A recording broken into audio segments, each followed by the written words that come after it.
இன்று காலை ஒரு வீடியோ வைரலாகி கொண்டிருக்கிறது இணையத்துல. நீங்க எத்தனை பேர் பாத்தீங்கன்னு தெரியல. போராளிகளினுடைய மிக முக்கிய தளபதிகளில் ஒருவராக இருந்த கேணல் கிட்டு அவர்கள், கேணல் கிட்டு வந்து பெரியாரை பற்றியும் பெரியாரிய கொள்கைகளை பற்றியும் திராவிட இயக்கத்தை பற்றியும் அவ்வளவு தெளிவாக மிக தீர்க்கமாக பெரியாருடைய சாதி ஒழிப்பு உள்ளிட்டவற்றை பற்றி பேசிய ஒரு வீடியோ. இந்த வீடியோ வைரலாகும் போது பல கேள்விகள் எழுகின்றன. போராளிகளில் யாரோ ஒருவர் அங்கொன்றும் இங்கொன்றுமாக இல்ல, மிக முக்கிய தளபதிகள் எல்லாம் இன்க்ளூடிங் பிரபாகரன் வரை பெரியாரின் மீது மிகப்பெரிய மரியாதையோடு இருந்திருக்கிறார்கள், பெரியாரிஸ்டுகளாகவே இருந்திருக்கிறார்கள் என்பதை ஆதாரங்களோடு தரவுகளோடு புலம்பெயர் தமிழர்கள் தொடர்ந்து சொல்லி வரக்கூடிய நிலையில் இது தொடர்பாக பல ஆதாரங்களை ஏற்கனவே நம்மிடம் வைத்து ஒரு நேர்காணலை தந்திருந்தார் காலமிஸ்ட், எழுத்தாளர், ஊடகவியலாளர் திரு மயூரன் அவர்கள். இன்றைக்கு இந்த வீடியோ வைரலாகி கொண்டிருக்கக்கூடிய சூழலில் அவரிடம் மேலும் சில கேள்விகள் கேட்க வேண்டியிருக்கிறது. ஏன்னா அவர் என்ன சொன்னார் அப்படின்னா, சீமான் வைக்கக்கூடிய வாதம் என்பது தமிழ்நாட்டு தமிழர்களுக்கும் மிகப்பெரிய ஆபத்தில் முடியும் என்று அவர் சொல்லியிருந்த நிலையில எந்த அடிப்படையில் அவருடைய வாதம் என்பது ஒரு அறிவுக்கு ஒப்பாத ஒரு மூடத்தனமான வாதமாக இருக்கிறது, அது எந்த அளவிற்கு தமிழ்நாட்டு தமிழர்களுக்கு பெரிய சிக்கல்களை நம்ம பல பேர் தெரியாமலே ஆதரிச்சிட்டு இருக்கீங்க, எந்த அளவுக்கு சீமானுடைய வாதம் உங்களுக்கு சீமானை ஆதரிக்கக்கூடியவர்களுக்கே சிக்கலாகி தரப்போகிறது என்பதை பற்றி திரு மயூரன் அவர்கள், ஈழத்தமிழர், புலம்பெயர்ந்து வாழக்கூடிய ஈழத்தமிழர், இன்று நம்மோடு அது தொடர்பாக பேசியிருக்கிறார். வணக்கம் சொல்லி வரவேற்போம். வணக்கம். வணக்கம் தோழர். ஏற்கனவே நீங்கள் அளித்த அந்த பேட்டி பல பேராலும் பாராட்டப்பட்டது, பெரும் வரவேற்பை பெற்றது. நீங்களும் உங்களுடைய நண்பர் இளங்கோவும் இணைந்து பேசிய அந்த காணொலி. இன்னைக்கு நம்ம சில விஷயங்களை பேசிட்டு இன்னைக்கு அந்த கேணல் கிட்டுவினுடைய வீடியோ ஒன்று வைரல் ஆயிட்டு இருக்குது. உங்க கவனத்துக்கு வந்திருக்குன்னு நினைக்கிறேன். அதுல அவர் பெரியாரை மிகப்பெரிய அளவில் பாராட்டுகிறார். அவர் வந்து ஆரிய எதிர்ப்பை மிக ஸ்ட்ராங்கா அதுல வந்து கருத்துக்களை பதிவு செய்கிறார். அது வந்து பழைய அந்த டேப் முறையில ரெக்கார்ட் பண்ணப்பட்டது. அந்த டேப் இன்னைக்கு வந்து பெரும் போராட்டத்திற்கு பிறகு போராளிகளை ஆதரிக்கக்கூடிய பெரியாரிஸ்டுகள் அந்த டேப்பை வந்து இன்னைக்கு வந்து வெளிக்கொண்டு வந்திருக்கிறார்கள். அது வைரலாகி கொண்டிருக்கிறது. இந்த தருணத்துல சீமான் வைக்கக்கூடிய வாதம் இதற்கு முற்றிலும் முரணாகவும் எதிராகவும் இருக்கிறது என்பது தமிழ்நாட்டு தமிழர்களுக்கும் ஆபத்தானது. அது ஒரு மூடத்தனமான வாதம் அப்படிங்கிற ஒரு கருத்து இருக்கிறது. நீங்க அந்த கருத்துல உடன்படுறீங்களா? எனில் சீமானுடைய கருத்து எந்த அளவிற்கு ஒரு அடிப்படை அறிவற்ற வாதமாக, மூடத்தனமான வாதமாக இருக்கிறது நினைக்கிறீங்க? அடிப்படை அறிவற்றதுதான். நான் சென்ற முறை பேசும் பொழுது சீமானுடைய கருத்துக்களுக்கு பின்னால் இருக்கின்ற அந்த நாஜி குணங்களை பற்றி சொல்லி இருந்தேன். இந்த முறை அந்த சீமானுடைய கருத்துக்களுக்கு பின்னால் இருக்கிற அடிமுட்டாள்தனமான பொய்களை பற்றி சொல்கின்றேன். அந்த சீமான் மட்டுமல்ல, இந்த சீமான் ரசிக குஞ்சுகள் கூடவே இருக்கிற அந்த அல்லு சில்லுகள் எல்லாருடைய பொய்களும் எப்படி இருக்குமென்றா அந்த தகவல் பிழைகள் என்ற வகைக்குள்ள அது வராது. ஏனென்றால் இப்ப சீமான் கட்சியில் இல்லாத மற்றவர்கள் பேசும் பொழுது கூட சில தகவல் பிழைகள் வரும், அவை வேறு. ஆனால் சீமானுடைய இந்த ரசிக குஞ்சுகள் கூடவே இருக்கிற அல்லு சில்லுகள் எல்லாம் பேசும் பொழுது அவை வந்து எப்படி இருக்குமென்றா அடி முட்டாள்தனமான கஜமித்தனமான பொய்களாக இருக்கும். நான் அது பலவற்றை வந்து பலர் வந்து அம்பலப்படுத்தி இருக்கின்றார்கள். அதிகம் கவனத்துல வராத சில பொய்களை பற்றி நான் உங்களோட பகிர்ந்து கொள்ளலாம் என்று நினைக்கின்றேன். முதலாவதாக, இப்ப 2 வாரங்களுக்கு முதல் பெரியாரை பற்றி ஒரு ஆபாசமான அருவருப்பான ஒரு கருத்தை சீமான் பேசியிருந்தார், பெரியார் சொல்லாத ஒன்றை. அதற்கு பலர் எதிர்வினை ஆற்றியிருந்தார்கள், பல பெரியாரிய தோழர்கள் எதிர்வினை ஆற்றியிருந்தார்கள். எனக்கு தெரிஞ்சு தமிழ்நாட்டிலே பாஜகவையும் கள்ள மௌனம் காக்கின்ற விஜயையும் தவிர்த்து மற்ற எல்லா கட்சிகளும் வந்து தங்களுடைய மறுப்பையும் கண்டனத்தையும் தெரிவித்து விட்டார்கள். அதுல இன்னொரு செய்தியை நான் கூடுதலாக சொல்ல விரும்புகின்றேன். பெரியார் பேசியதற்கு நேர் எதிரான ஒரு கருத்தை தான் சீமான் திரித்து அவதூறாக பரப்பி இருக்கின்றார். அது எப்போது வந்தால் 4ஆம் தேதி நவம்பர் மாதம் 1972ஆம் ஆண்டு கோவையிலே பெரியார் ஒரு சொற்பொழிவை ஆற்றுகின்றார். அந்த சொற்பொழிவு 10 ஆண்டுகள் கழிச்சு 14ஆம் தேதி நவம்பர் மாதம் அதே ஆண்டு 1972ஆம் ஆண்டு விடுதலையிலே அந்த சொற்பொழிவு பிரசுரமாகி இருந்தது. அதுல பெரியார் அவர் அந்த உலகத்துல உள்ள பழக்க வழக்கங்களை பற்றி குறிப்பிடுகிறார். உணவு பழக்க வழக்கங்களை சேர்த்து அதிலே எல்லா நாடுகளிலும் மதங்களை பொறுத்து, நாடுகளை பொறுத்து, இடங்களை பொறுத்து பழக்க வழக்கங்கள் மாறுபடும். ஆனால் ஒரு பழக்க வழக்கம் மட்டும் எங்கேயுமே மாறாது, அது கூடவே கூடாது என்று பெரியார் பேசிய ஒன்றைத்தான் நேர் எதிராக திரித்து சீமான் அவதூறு பரப்பியிருந்தார். இந்த அவதூறுக்கு சீமானை நீதிமன்றத்துக்கு அழைத்து பொது வழியிலே மன்னிப்பு கேட்க வைக்க வேண்டும். இதை வந்து சில பல ஆண்டுகளுக்கு முதல் சோ ராமசாமி செய்தார், துக்ளக் சோ அவர்கள் செய்தார், மன்னிப்பு கேட்டார். ஆனால் சோ பரப்பிய அவதூறை விட மிக மோசமான அவதூறை வந்து சீமான் பரப்பி இருக்கின்றார். இதற்காக அவர் மன்னிப்பு கேட்க வேண்டும். அதை பெரியாரிய தோழர்கள் செய்ய வேண்டும் என்று நான் விரும்புகின்றேன். ஒரு ஒரு ஈழத்தமிழனா அது செய்ய வேண்டும். அது ஒரு ஜனநாயக முறை. அது அதோடு தொடர்ந்து மேலும் சில பொய்கள், அதுக்கு பின்னால இருக்கிற அந்த அடி முட்டாள்தனத்தையும் கைமத்தனத்தையும் உங்களுக்கு சொல்ல விரும்புகின்றேன். அதாவது கவனத்துல பெரும்பாலும் வராத பற்றி நான் சொல்ல விரும்புகின்றேன். அதுல முக்கியமா நான் சொல்ல விரும்புவது, அந்த அடிக்கடி சீமான் ஒன்றை சொல்லுவார். அதாவது தமிழ்நாடு தவிர மற்ற மாநிலங்களில் எல்லாம் அந்த மாநிலத்தை சேர்ந்தவர்கள், அதாவது மண்ணின் மைந்தர்கள் தான் ஆள்கின்றார்கள். ஆனால் தமிழ்நாட்டில் மட்டும்தான் பிற மொழியினர் ஆள்கின்றார்கள். அதுவும் தனக்கே உரிய அந்த அருவருப்பான மொழியில இங்க மட்டும்தான், தமிழ்நாட்டுல மட்டும்தான் நான் பெற்ற பிள்ளைக்கு இன்னொருத்தன் அப்பனா இருக்கிறான் என்று சீமான் சொல்லுவார். நீங்க கேள்விப்பட்டிருப்பீங்க.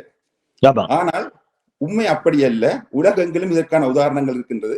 நான் எனக்கு தெரிஞ்ச சில உதாரணங்களை சொல்கின்றேன். அதாவது இந்திய மாநிலங்களை ஆண்ட பிற மொழியினர், அதில் நான் சில பேற்றை சொல்கின்றேன். வேண்டுமென்றால் இதை பார்ப்பவர்கள் எங்கேயாவது போய் ஃபேக்ட் செக்கிங் செய்து கொள்ளலாம். காஷ்மீரியான கைலாஷ்நாத் மத்திய பிரதேச முதல்வராக இருந்திருக்கின்றார். மும்பையை சேர்ந்த வசுந்தரா சிந்தியா ராஜஸ்தான் முதல்வராக இருந்திருக்கின்றார். ராஜஸ்தானை சேர்ந்த தரம் சிங் கர்நாடக முதல்வராக இருந்திருக்கின்றார். வங்காளியான சுஷேதா கிருபாலினி உத்தரப்பிரதேச முதல்வராக இருந்திருக்கின்றார். அதே போன்று உலகெங்கிலும் இந்த உதாரணங்கள் இருக்கின்றன. பிரெஞ்சு நாட்டின் பேர அரசனாக இருந்த நெப்போலியனுடைய பூர்வீகம் வந்து இத்தாலி. இப்படி பல உதாரணங்கள் இருக்கின்றன. ஆனா இந்த வரிசையில தமிழ்நாட்டு முதல்வர்கள் நீங்க எடுத்துக்கொண்டீர்கள் என்றால், இந்த பட்டியலில் வரக்கூடியவர்கள் எம்ஜிஆரும் ஜெயலலிதாவும் மட்டும்தான். கலைஞர் ஸ்டாலினோ வரமாட்டார்கள். ஏனென்றால் எம்ஜிஆரை பற்றி நான் அவரை நான் பிரிச்சு பார்க்கவில்லை. இப்ப என்னை பொறுத்தவரைக்கும் நான் தமிழராத்தான் பார்க்கின்றேன். அவருடைய தமிழ் உணர்வை வந்து நாங்கள் குறைச்சி மதிப்பிட முடியாது. அவருக்கும் திமுகவும் முரண்பாடுகள் இருந்திருக்கலாம். ஆனால் தமிழர்கள் மீது அவர் வச்சிருந்த அன்பையோ பாசத்தையோ ஈழத்தமிழர்கள் மீது அவர் காட்டிய பரிவையும் நாங்கள் குறைத்து மதிப்பிட முடியாது. அவற்றையெல்லாம் நான் நன்றியோடு தான் பார்க்கின்றோம். அதே போன்று ஜெயலலிதாவோடு மாற்று கருத்துக்கள் இருந்தாலும் இந்த தமிழ கண்டெல்லாம் என்னை போன்றவர்கள் பிரிச்சு பார்க்கவில்லை. ஆனால் இந்த சீமானுடைய இந்த கருத்துக்காக சொல்றேன். இந்த பட்டியலிலே எம்ஜிஆரும் ஜெயலலிதா தான் வருவார்கள். கலைஞரும் ஸ்டாலினும் வரமாட்டார்கள். ஏனென்றால் சீமான் பேசக்கூடிய குடிதேசியத்தின் அடிப்படையில் அதுதான் சொல்றேன். அந்த குடிதேசியத்தின் அடிப்படையில கூட கலைஞரும் ஸ்டாலினும் வரமாட்டார்கள். ஏனென்றால் அவர்கள் தெலுங்கர்கள் தான் என்பதற்கு இணைய வாந்திகளை தவிர வேறு எந்த சான்றும் இல்லை. இவர்கள் அந்த குடிகளை பார்த்துதான், அதாவது சாதிகளை பார்த்து அதை குடிகள் என்று சொல்லிக் கொள்வார்கள். அந்த குடி தேசியம் பார்த்துதான் இவர்கள் தமிழர்களை வந்து இவர்கள் கணிக்கிறார்கள். அப்படி பார்த்தா கூட நீங்க பெரியாருடைய சாதியை வந்து தமிழ் சாதி இல்லை என்று இவர்களுடைய பேச்சுக்கு வைத்துக் கொண்டாலும், கலைஞர் ஸ்டாலின் போன்றவர்கள் எப்படி சொல்கிறார்கள் தெரியவில்லை. அவர்கள் சாதி அடிப்படையில் பார்த்தாலும் தமிழர்கள் தான். ஏனென்றால் அதே சமூகத்தைச் சேர்ந்தவர்கள் தான் தமிழ் இசை மூலவர்களில் ஒருவரான முத்துத்தாண்டவர், திருப்புகழை எழுதிய அருணகிரிநாதர், அதே போன்று பாடகர் CS ஜெயராமன் போன்றவர்கள்லாம் அப்படித்தான் வருகின்றார்கள். எனவே சரி, ஒருவேளை இவர்களுடைய சொல்வதை போல அவர்கள் பூர்வீகத்தால தெலுங்கர்களாக இருந்தால், நான் ஒருவேளை என்றால் சொல்கின்றேன், பார்த்தாலும் அவர்கள் மேற்கூறிய பட்டியலுக்குள்ளே வரமாட்டார்கள். ஏனென்றால் பரம்பரையாக தமிழையே பேசி வாழ்ந்தவர்கள். எனவே இவர்கள் சொல்வது போல் இல்ல, தமிழ்நாட்டை இவர்கள் சொல்வது படி பார்த்தாலும் கூட தமிழர்கள் தான் ஆண்டு கொண்டிருக்கின்றார்கள். எனவே இது வந்து ஒரு அப்பட்டமான பொய். இதற்கு பின்னாலே ஒரு படு முட்டாள்தனமும் கஜமைத்தனமும் தான் இருக்கின்றது. இதோடு நான் இன்னொன்றையும் சொல்ல விரும்புகின்றேன். எங்களை போன்றவர்கள் சீமானுக்கு சொன்னால், அதாவது வந்து 400-500 ஆண்டுகளுக்கு முதல் வந்தவர்கள் தமிழர்களோடு தமிழர்கள் வாழ்கின்றார்கள், அவர்களை பிரித்து பார்க்க கூடாது என்று சொன்னால், சீமான் ஒரு புதுக்கதை சொல்லுவார். வெள்ளையர்கள் வந்து ஆங்கிலேயர்கள் 200-300 ஆண்டுகளாக இருந்தவர்கள் தானே, பிறகு ஏன் அவர்கள் திரட்டினீர்கள் என்றெல்லாம் ஒரு சம்பந்தம் இல்லாம கதைகளை சொல்லுவார். இதுக்கு நான் ஒரு விளக்கம் சொல்ல விரும்புகிறேன். இதுக்கு பின்னால இருக்கிற அந்த அடி முட்டாள்தனத்தை சொல்றதுக்காக. அது முட்டாள்தனம் மட்டுமில்ல, கஜமத்தனமும் இருக்குது. இப்ப பாருங்க, நான் அவருக்கு புரிஞ்ச மாதிரி அந்த விடுதலை புலிகள் அமைப்பில் இருந்த ஒரு உதாரணத்தை சொல்கின்றேன். சரி, உதாரணம் தான், விடுதலை புலிகள் அமைப்பில் அரசியல் பிரிவு பொறுப்பாளராக இருந்தவர் நடேசன். அவர் கடைசியாக இருந்தார். அவருடைய துணைவியார் ஒரு சிங்களவர். அவர் அந்த அம்மையார் மரணித்து விட்டார். சுமார் ஒருவேளை கற்பனைக்காக நான் சொல்றேன், அந்த வித்தியாசத்தை காட்டுறதுக்காக, ஒருவேளை அவர் உயிரோடு இருந்து அவர் தலைமையிலே போராடி தமிழீழம் ஒரு நாடாகவோ அல்லது ஒரு மாநிலமாகவோ உருவாகி தமிழர்கள் அவரை தங்களுடைய தலைவராக ஏற்றுக்கொண்டிருந்தால் அவருடைய ஆட்சியை நாங்கள் சிங்கள ஆட்சி என்று சொல்ல முடியாது. அதாவது சிங்கள அரசு அடிமைப்படுத்தி தமிழர்களை ஆண்டது வேற, தமிழர்களால் தேர்ந்தெடுக்கப்பட்டவர்களுடைய பூர்வீகம் சிங்களமா இருக்கிறதுக்கும் வித்தியாசம் இருக்குது. ரெண்டுமே வேற. இப்ப அடேல் பாலசிங்கம் தமிழீழத்துக்கு தலைவராகவோ முதல்வராகவோ வந்தால் ஆஸ்திரேலியா தமிழ்நாட்டை ஆள்கிறது என்று நாங்கள் சொல்ல முடியாது. தமிழர்கள் தான் தேர்ந்தெடுக்கிறார்கள், தமிழர்களும் தேர்ந்தெடுத்தார்கள், அப்படித்தான் அவர்கள் வருகின்றார்கள். சீமான் சொல்கிற இந்த உதாரணம் வந்து முற்றிலும் அறிவுக்கு பொருந்தாத உதாரணமாகத்தான் இருக்கின்றது. அதோடு இன்னொன்றையும் சொல்லுவார். அதாவது அந்த பாரதிதாசனுடைய ஒரு கவிதையை வந்து அந்த மைக்கு கிடைச்சா அப்படியே நரம்பு புட்டைக்க நீட்டி முள்ளங்கி பேசுவார். அதாவது குறுக்கிலே புகுந்த அயலார் ஆட்சி கூண்டோடு போயிட்டு கொட்டடாமிரசி என்று சொல்லி பாரதிதாசனுடைய கவிதையை சீமான் சொல்லுவார். அவர் அந்த அயலார் ஆட்சி என்று பாரதிதாசன் திராவிட ஆட்சி சொல்றாராம். இப்ப பாருங்க, பாரதிதாசன் 1964 மறைந்து போயிட்டார். அதுக்கு பிறகுதான் திமுக ஆட்சிக்கு வருகிறது. முதல் திமுக 1967 தான் ஆட்சிக்கு வருகிறது. சரியோ? அப்ப பாரதிதாசன் இருக்கும் பொழுது சீமான் போட்டுகின்ற பச்சை தமிழர்கள் தான் ஆட்சி செய்து இருந்தார்கள். இது பொருந்தாது. மற்றது அந்த கவிதையை நீங்க முழுக்க வாசிச்சீங்கன்னா அது இந்தியத்துக்கு எதிராக எழுதப்பட்ட கவிதை. ஏன்னா அதே கவிதையிலேயே அந்த பாடலிலேயே இன்னொரு வரியும் வருகிறது. செந்தமிழ் உள்ளங்கள் கொதித்தது கண்டீர், டில்லி நரிதான் நடுங்கிட்டு இல்லையா என்று பாரதிதாசன் எழுதியிருப்பார். பெரும்பாலும் இந்த டில்லி ஆதிக்கத்தை எதிர்த்து தான் பாரதிதாசன் எழுதியிருக்காரு. பாரதிதாசனுடைய வரி. இது சம்பந்தமான எந்த அறிவும் இல்லாம ஒரு பச்சை பொய்ய ஒரு முட்டாள்தனமா அடிச்சு விடுறார். இப்படியான பொய்கள் எல்லாம் சீமானிட்ட இருக்குது. நீங்க பாரதிதாசன் திராவிட தேசிய கீதத்தை எழுதினார், திராவிட நாட்டுப்பண் இயற்றினார். ஆமா ஆமா, நிச்சயமா. மற்றது அவர் திராவிட இயக்க கவிஞரா தான் கடைசி வரைக்கும் இருந்தார். அது சொல்லுவார்கள் சில பேர். மற்ற கவிஞர்கள் அதாவது பாட்டுக்கு உரை எழுதிய ஆசிரியர்கள் உண்டு, ஆனால் பெரியாரின் உரைக்கு பாட்டு எழுதியவர் பாரதிதாசன் என்று சொல்லுவார்கள். பாரதிதாசனை குறிப்பிடும் பொழுது சீமான் இன்னொன்றையும் அடிச்சு விடுவார். அது என்னவென்றால், இந்த தமிழ்நாட்டு மாநில பாடல்களில் திராவிடம் என்று சொல்லி வருகிறது, அது திராவிடத்தின் சதி என்று சொல்லி தன்னுடைய கருத்தை பரப்புவார். அதுலேயும் ஒரு மிக பிழையான செய்திகள் இருக்கின்றது. அதுல ஒரு இன்ட்ரெஸ்டிங்கான விஷயத்தை நான் குறிப்பிடுகிறேன், ஒருவேளை நீங்கள் அறிஞ்சிருப்பீர்கள். தமிழ்நாட்டு மாநில பாடல் நீராடும் கடலுடுத்த என்ற பாடலை எழுதிய மனோன்மணியம் சுந்தரனார் திராவிட இயக்கத்தை சார்ந்தவர் அல்ல. அந்த பாடல் 1911 தொடங்கப்பட்ட கரந்தை தமிழ் சங்கத்தில் ஒரு 3 ஆண்டுகள் கழித்து 1914 இருந்து அந்த பாடல் அவர்களின் விழாக்களில் தொடர்ந்து பாடப்பட்டு வந்தது. அந்த கரந்தை தமிழ்ச்சங்கத்தை நிறுவியர்கள் அனைவருமே சீமானின் பார்வையில் பச்சை தமிழர்கள் தான். திராவிட முன்னேற்ற கழகம் பதவிக்கு வந்தவுடன் அவர்கள் தான் அந்த வேண்டுகோளை வைக்கின்றார்கள், பரிந்துரைக்கின்றார்கள், இந்த பாடலை மாநில பாடலாக கொண்டு வாருங்கள் என்று. அவர்களுடைய பரிந்துரையை ஏற்றுத்தான் திமுக அரசு அந்த பாடலை தங்களுடைய மாநில பாடலாக அறிவித்தது, தமிழ் தாய் வாழ்த்து பாடலாக அறிவித்தது. ஆனால் சீமான் போற்றுகின்ற அந்த பாண்டிச்சேரி பாடல் யாரால் எழுதப்பட்டது என்றால் திராவிட இயக்க கவிஞரான பாரதிதாசனால் எழுதப்பட்டது. அது மட்டுமில்ல, அந்த பாடலை அவர்களுடைய பாண்டிச்சேரி பாடலாக எப்போது அறிவிக்கப்பட்டது என்றால் ஃபாரூக் என்பவர் முதல்வராக இருந்தபொழுதுதான் அறிவிக்கப்பட்டது. MOH ஃபாரூக். அவர் திராவிட முன்னேற்ற கழகத்தை சேர்ந்தவர். அந்த பாடலை திராவிட இயக்க கவிஞர் எழுதி திராவிட முன்னேற்ற கழகம்தான் மாநில அந்த புதுச்சேரி பாடலாக கொண்டு வந்தது. ஆனா இந்த பாடல் திராவிட இயக்கத்துக்கு வெளியாக இருந்தவர்களால் எழுதப்பட்டு திராவிட இயக்கம் சாராத அறிஞர்களால் பரிந்துரைக்கப்பட்டு மாநில பாடலாக அறிவிக்கப்பட்டது. இப்படி ஒரு வரலாறு இருக்குது. அப்ப இந்த வரலாறுமே தெரியாம ஏதோ திராவிடத்தின் சதி என்ற மாதிரி புதுக்கதையெல்லாம் விடுவார், சம்பந்தம் இல்லாம. அதனாலதான் சொல்றேன், சீமானுடைய பொய்களுக்கு பின்னால இருப்பது தகவல் பிழைகள் அல்ல, அவை முட்டாள்தனமும் கைமைத்தனமும். மூடத்தனமும் கைமைத்தனமும் தான் சீமானுடைய மொத்த உருவம் அப்படிங்கிறது தான் திருப்பி பல கேள்விகள் நினைக்கிறேன். மற்றது இந்த பாடலை திராவிட முன்னேற்ற கழகமே அன்றைய காலங்களில் தங்களில் மேடைகள் எல்லாம் ஒலிக்கப்பட்டிருக்கிறார்கள்.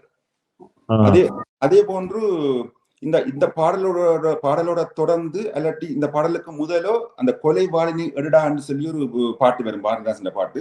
அந்த பாடலை ஒரு திரைப்படத்திலே பயன்படுத்தியிருப்பார்கள். அந்த திரைப்படத்துக்கு கதைவசனம் எழுதியவர் கலைஞர் கருணாநிதி அவர்கள். அது திராவிட இயக்க நடிகரான, பழுத்த திராவிட இயக்க நடிகரான SS ராஜேந்திரன் நடித்து அவரே இயக்கிய மணிமகுடம் படத்திலும் அந்த கொலை வாழினி எடுடா என்ற பாடல் அமைந்திருக்கும். எனவே இது முழுக்க முழுக்க ஒரு திராவிட இயக்க பாடலைத்தான் சீமான் திரித்து புதுக்கதை விட்டுக் கொண்டிருக்கின்றார். இன்னும் ஒரு பொய்யை சீமான் அடிக்கடி சொல்லுவார். ஒரு இடத்துல பேசுகின்றார், அந்த இந்து என்ற சொல்லுக்கு ஒரு புது விளக்கம் தந்தார். இந்து என்றால் நிலவு என்று சொல்லி அதை இந்து மதியல் என்ற சொல்லிலிருந்து எடுத்தார். அதாவது ஒரு பொருளை தருகின்ற இரு சொற்களை தமிழர்கள் பெயராக வைத்திருக்கின்றார்கள். அதுதான் இந்து மதியம் சொல்லி. கார் மேகமும் அப்படித்தானு சொன்னார். கார் என்றாலும் மேகம் என்று சொல்லி சொல்கின்றார். ஆனால் கார் என்றால் கருமி என்றுதான் பொருள். கார் மேகம் என்றால் கருமையான மேகம் என்று பொருள். ஆனால் அதுபோன்று இந்துமதி என்ற சொல்லுக்கும் நிலவுக்கும் பெரும்பாலும் சம்பந்தம் இல்லை. இந்து என்ற சொல்லுக்கு நிலவுக்கும் சம்பந்தம் இல்லை. அது தமிழ் இலக்கிய பெயர் என்று நாங்கள் சொல்ல முடியாது. இந்துமதி என்ற பெயர் அந்த புராணங்களிலே வருகின்றது, புராண இதிகாச கதைகளிலே வருகின்றது. அவர் யார் என்றால் இந்துமதி தசரதனுடைய தாயார், ராமனுடைய பாட்டி. பொதுவாக அந்த இந்துமதி எந்த காப்பியத்திலே இந்துமதியை பற்றிய செய்திகள் அதிகமாக வருகிறது என்றால் காளிதாசர் எழுதிய ரகுவம்சம் சொல்லி ஒரு காப்பியம் இருக்கிறது. அது ராமருடைய முன்னோர்களை பற்றிய ஒரு காப்பியம். அதுலதான் இந்துமதியை பற்றிய அதிகமான செய்திகள் வருகின்றது. அவர் விதப்ப நாட்டு இளவரசி அஜன் என்பவரை மணந்து கொண்டார். அவருடைய சந்ததியினர் தான் ராமர் என்று அந்த கதையிலே வருகின்றது. அந்த இந்துமதி என்ற சொல் தமிழ் இலக்கிய கதாபாத்திரம் இல்லை. அந்த மதி என்று வருகின்ற பெயர்கள் எல்லாம் இந்து புராண இதிகாச கதைகளிலே வருகின்றன. பானுமதி துரியோதனனுடைய மனைவி, அதே போன்று சாருமதி, தரமதி எல்லாம் வருகின்றன. இந்த சொற்களுக்கும் நிலவுக்கும் தொடர்பில்லை. இப்ப இவர் சம்பந்தம் இல்லாம புது கதையெல்லாம் அடிச்சு விடுவார். அடுத்தது இன்னும் ஒன்று சொல்லுவார். அந்த ஆங்கிலத்தையும் தமிழோடைய ஒப்பிட்டு ஒரு பேட்டியில சொல்கிறார், ஒரு பொது நிகழ்ச்சியில. அதுக்கு ஏகப்பட்ட கைதட்டல்கள். அவர் சொல்கிறார், இந்த ஆங்கிலத்துல லவ்வை குறிக்கிறது லவ் மட்டும்தான், ஆனால் தமிழ்ல அன்பு, பாசம், பரிவு, நேசம் என்றெல்லாம் இருக்கண்டு. ஆனா அப்படி இல்லை, ஆங்கிலத்திலையும் அதுக்குரிய சொற்கள் இருக்கிறது. இப்ப லவ், அஃபெக்ஷன், கைண்ட், ஃபொன்னஸ், டெண்டர்னஸ், டென்ட்னஸ் என்றெல்லாம் இருக்குது. இப்படி நிறைய இருக்குது. சீமானுக்கு ஆங்கிலம் தெரியாது கூட பிரச்சனை இல்லை. ஆனால் தமிழ் என்று பேசுவதற்கு தமிழே ஒழுங்கா தெரியாது. தமிழே படிக்காத ஒரு முழு தற்குறிதான் சீமான். அப்ப எந்த தமிழ் வாசிப்பும் இல்லாம ஒரு இனவாத நோக்கோட அடி முட்டாள்தனமாக பொய்களை அவிழ்த்து விட்டு கொண்டிருக்கிறார். இப்ப சீமான் இன்னும் ஒன்றையும் சொல்லுவார். அதாவது அந்த உவே சாமிநாத ஐயர், பாரதியார் போன்றவர்கள் எல்லாம் குறிப்பிட்டு, இவர்கள் எல்லாம் என்னுடைய தமிழ் முன்னோர்கள், இவர்களை பார்ப்பான் என்று எனக்கு சொல்லி தந்தது யாருடாண்டெல்லாம் கேட்பார். தமிழ் பெரியோர்களையும் தமிழ் தொண்டர்களையும் அவர்கள் பிறப்பால பார்ப்பவர்கள் என்பதற்காக திராவிட இயக்க தலைவர்கள் பிரிச்சு பார்த்ததில்லை. வாராவையெல்லாம் அண்ணா போட்டி இருக்கின்றார். சரியோ, ஒரு முக்கியமான நிகழ்ச்சியை குறிப்பிடுகின்றேன். ஒரு தமிழ் விழா நடக்கின்றது. அந்த விழாவுக்கு கலைஞர் வருகின்றார். அங்கே பல தமிழ் அறிஞர்களுடைய புகைப்படங்கள் அந்த விழாவிலே மாட்டப்பட்டிருந்தன. அங்கே பரிதிமாற் கலைஞருடைய புகைப்படத்தை காணவில்லை.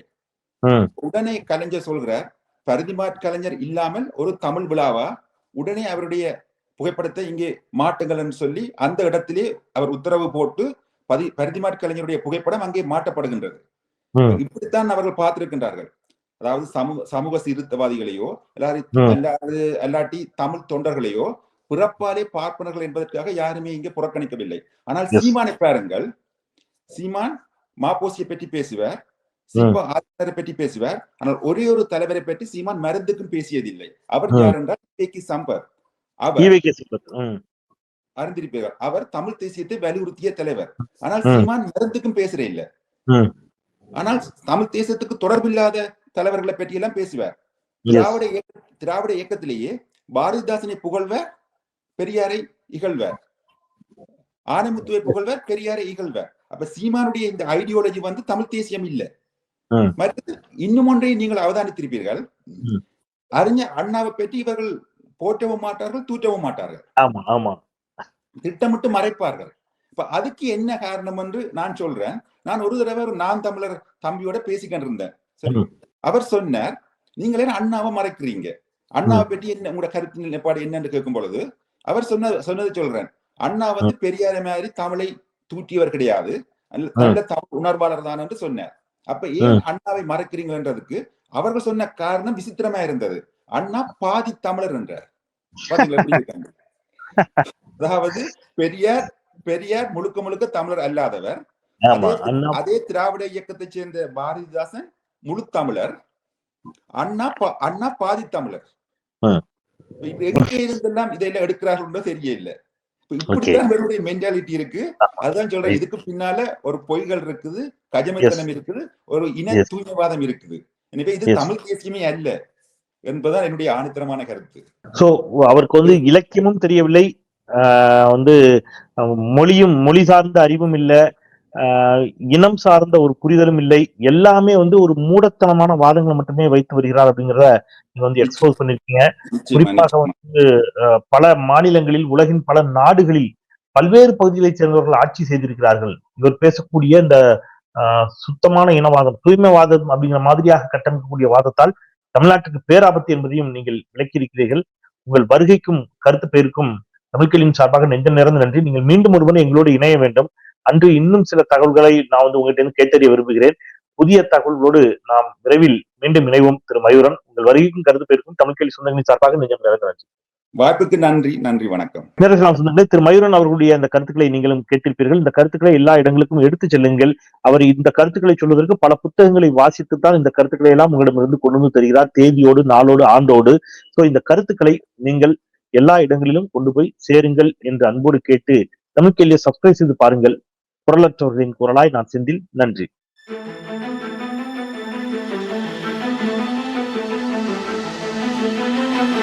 Thank you.